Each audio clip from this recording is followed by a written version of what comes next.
नमस्ते। आपका स्वागत है हमारे चैनल ऑफ इन रबल्स पे। उम्मीद है आपको हमारी लास्ट वीडियो पसंद आई होगी। दोस्तों, आज हम जिस टॉपिक के बारे में बात करने वाले हैं वो है तो सालों पुराना, और शायद हम सब उस टाइम पे पैदा भी नहीं हुए होंगे। पर हर रोज़ हमें उस एक इंसिडेंट की वजह से रोज़ एक डर में जीना पड़ता है कि कहीं फिर से हम पे कोई हमला ना कर दे। हाँ, आप लोग सही सोच रहे हैं। हम इस वीडियो में बात करने वाले हैं भारत के पार्टीशन की, और याद करेंगे उन लोगों को जिन लोगों ने इसकी वजह से बहुत कुछ खोया। मैं इसकी शुरुआत एक पोयम से करना चाहूँगा जिसके शब्द कुछ ऐसे हैं। एक दुनिया बसती थी जहाँ ज़्यादा कुछ तो नहीं था, लेकिन वहाँ की खुशियाँ बड़ी सस्ती थी। कुछ झोपड़ियाँ थी तो कुछ मकान थे। हैवानों से ज़्यादा उस दुनिया में अच्छे इंसान थे। सब लोग मिल बैठकर खाते थे, और दिवाली और ईद वहाँ के लोग हमेशा संग मनाते थे। एक दूजे के साथ कंधे से कंधा मिला के खड़े होते थे। बात शायद बहुत पुरानी हो गई है, इसलिए मैं उसकी फिक्र कर रहा हूँ। क्या ये सिर्फ काल्पनिक है, या सच में कोई ऐसी दुनिया थी, या फिर ये एक मंदिर या मस्जिद या कोई गुरुद्वारा या फिर कोई दरगाह है। उस ज़माने में उन लोगों को कहा गया, चुन लो एक मुल्क। उन लोगों को कहा गया, जुदाई का आलम चारों तरफ छा गया। कोई उधर चला गया तो कोई इधर आ गया, कोई पाकिस्तानी तो कोई हिंदुस्तानी कहला गया। चुन लिया लोगों ने मुल्क जो उनके दिलों को भाया, कोई घर तो कोई कारोबार छोड़ आया। घर छिन गया था सबके अपने, पराए हो गए थे। खुद के मकानों में भी अब किराए हो गए थे। अंग्रेज़ तो चले गए लेकिन इस देश को तोड़ गए। ये थी कविता। अब आप सबके दिमाग में एक सवाल ज़रूर आ रहा होगा कि आखिर हम आज इस टॉपिक पे वीडियो क्यों बना रहे हैं। इसका जवाब है कि 14 अगस्त को हमारे देश के प्रधानमंत्री श्री नरेंद्र मोदी ने एक ट्वीट किया और ये अनाउंस किया कि अब से 14 अगस्त को हर साल हम लोग partition horror remembrance day observe करेंगे। ध्यान से सुनिएगा दोस्तों, हम इसको ऑब्ज़र्व करेंगे, सेलिब्रेट नहीं। ऑब्ज़र्व करने का मतलब होता है कि हम उन लोगों की याद में इस दिन को याद करेंगे जिन्होंने अपनों को गंवाया, जिन्होंने अपनी जान खो दी सिर्फ़ और सिर्फ इस पार्टीशन की वजह से। अब आगे बढ़ते हुए मैं आप सबको उन कारणों को बताना चाहता हूँ जिसकी वजह से ये पार्टीशन लगा, जिसकी वजह से लाखों लोगों को अपनी जान गंवानी पड़ी और लाखों लोगों को अपने घरों को छोड़ के कहीं और जाना पड़ा। उसमें सबसे पहला है कि हमारे देश का जो विभाजन था वो किसी सांस्कृतिक या किसी और प्रकार से नहीं बल्कि धार्मिक कारणों की वजह से किया, जो सिर्फ़ और सिर्फ मुस्लिम लीग और जिन्ना की एक ज़िद थी।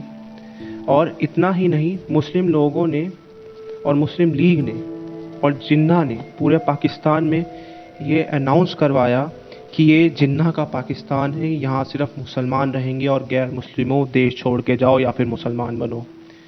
ये सुन के वहाँ के लोगों का गुस्सा और भड़का और उन्होंने वहाँ पे मौजूद हिंदू और सिखों को मारना शुरू कर दिया। और उसमें भी इनको प्रबलता तब मिल गई जब कांग्रेस पार्टी और गांधी ने इन्हें कुछ ना कहा। अभी तो उन्होंने हिंदू और सिखों को कहा कि अहिंसा के मार्ग पर चलो, जिसकी वजह से उनको बचाने वाला कोई नहीं बचा और ये कत्लेआम ऐसे ही चलता रहा। अब मैं आप लोगों को उस ज़माने में कहे गए स्लोगन्स बताना चाहूँगा। और मैं एक बात कह दूँ कि मैं जब भी पाकिस्तान के शब्द का उपयोग करता हूँ उसका अर्थ है कि मैं पाकिस्तान आज के और आज के बांग्लादेश दोनों को एकजुट करके कहता हूँ। उस ज़माने में कुछ नारे ऐसे लगते थे, ए काफिर, अगर ज़िंदा रहना चाहते हो तो मुसलमान बनो या फिर चले जाओ। और दूसरा नारा था, ये जिन्ना का पाकिस्तान है, यहाँ तुम काफिरों को कोई बचाने नहीं आएगा, या तो मुसलमान बनो या मर जाओ। दोस्तों, आप सिर्फ सोचिए कि आपके घर के बाहर रोज़ सुबह शाम यही नारे लग रहे हैं और लाखों करोड़ों हज़ारों लोग आपके घरों के सामने से तलवारें बंदूकें लेकर आपको धमकी दे रहे हैं। बस सोचिए दोस्तों कि उन ज़माने में इन लोगों ने क्या क्या सहा था। ये सोचते ही हमारी रूह कांप जाती है दोस्तों। अब आप सबके दिमाग में एक सवाल और आएगा कि आखिर ये सब हुआ कहाँ कहाँ था।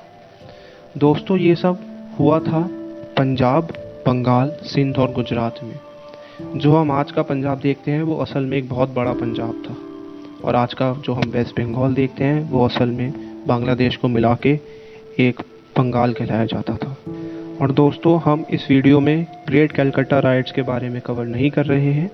अगर आपको उसके बारे में कोई भी वीडियो चाहिए या उससे रिलेटेड आप चाहते हैं कि हम वीडियो बनाएं, तो कमेंट सेक्शन में कमेंट करें, हम फिर बहुत ही जल्द उस पर एक वीडियो लाएंगे। अब आप सबके दिमाग में एक और सवाल आएगा कि आखिर एग्जैक्टली हमने क्या खोया, उन राइट्स में ऐसा क्या हुआ जिसकी वजह से हमें इतना बड़ा एक पार्टीशन हॉरर रिमेम्बरेंस डे बनाना पड़ा। तो दोस्तों, मैं आप सबको बता दूं कि उन राइट्स में कम से कम नहीं तो 20 लाख लोगों ने अपनी जान गंवाई थी, और 2 करोड़ लोगों को अपने घर बार छोड़ के इंडिया आना पड़ा।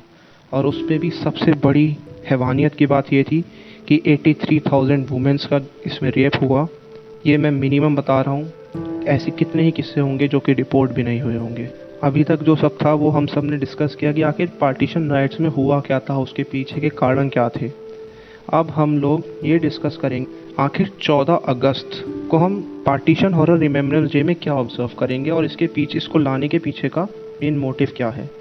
तो मैं आपको बता दूं, इसके पीछे का सबसे मेन ऑब्जेक्टिव ये है कि हम अपने एंसेस्टर्स के उस सेक्रीफाइस और बलिदान को याद करें जो उन्होंने उस ज़माने में जिया और देखा, और जिसके कारण उन्हें अपना देश छोड़ के यहाँ आना पड़ा। और दूसरा सबसे इम्पोर्टेंट ये है कि हम इसमें ये ऑब्ज़र्व करेंगे कि जब किसी सोसाइटी के बीच में कम्युनल गैप्स आ जाते हैं, उस गैप्स की वजह से कितना लॉस होता है। आप स्वयं सोचिए कि एक घर में 2 भाई रह रहे हैं और उन 2 भाइयों के बीच लड़ाई हो जाए, तो वो लड़ाई अवश्य ही खूनी लड़ाई होती है, और वही हमने देखा इन राइट्स में।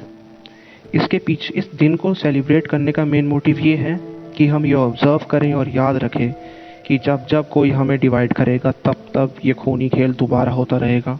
और हम ये याद रखें कि हमें एकजुट रहना है, आपसी भाईचारा बढ़ाना है, और एक साथ रह के एक दूसरे की मदद करनी है, और किसी के भी भड़कावे में आके एक दूसरे के विरुद्ध नहीं जाना है।